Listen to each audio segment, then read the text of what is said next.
నెల్లూరు నగరపాలక సంస్థ incharge mayor రూప్ కుమార్ యాదవ్ లేనిపోని ఫ్రస్ట్రేషన్ కి లోనవుతున్నట్లు కనిపిస్తోంది.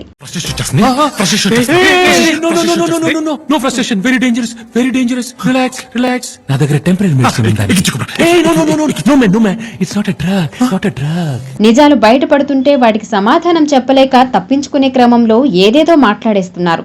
తన ఛాంబర్లో మీడియాతో మాట్లాడిన ఆయన అసలు విషయం చెప్పకుండా అంబేద్కర్ రాజ్యాంగం అంటూ లేనిపోని బీరాలు పలకడం చూస్తుంటే తాను ప్రజల ముందు దొరికిపోయాననే భయాందోళనలో ఉన్నట్లు తెలుస్తోంది. నెల్లూరు నగర మేయర్ పదవికి పోట్లూరు స్రవంతి రాజీనామా చేశాక అదే ఎస్టీ సామాజిక వర్గానికి చెందిన వ్యక్తిని ఆ సీట్లో కూర్చోబెడతారని అనుకున్నారు. కానీ రాజకీయ పలుకుబడితో డబ్బులు ధారపోసి మేయర్ పీఠాన్ని చేజెక్కించుకున్నారు రూప్ కుమార్ యాదవ్. దీనిపై గిరిజనులు పోరాటం చేస్తుంటే దానికి సమాధానం చెప్పకుండా అంబేద్కర్ రాజ్యాంగం గురించి తనకు తెలుసునని వ్యాఖ్యానించడం గమనార్హం. వాస్తవాలు చెప్పకుండా ఫ్రస్ట్రేషన్ కి గురి కావడం వెనుక బలమైన కారణాలే ఉన్నట్లు తెలుస్తుంది.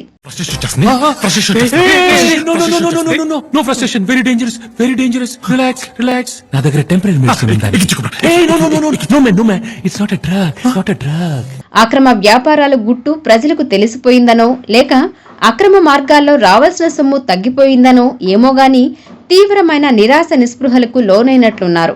ఎలా తప్పించుకోవాలో తెలియక డొంక తిరుగుడు సమాధానం చెప్పి మమ అనిపించేశాడు.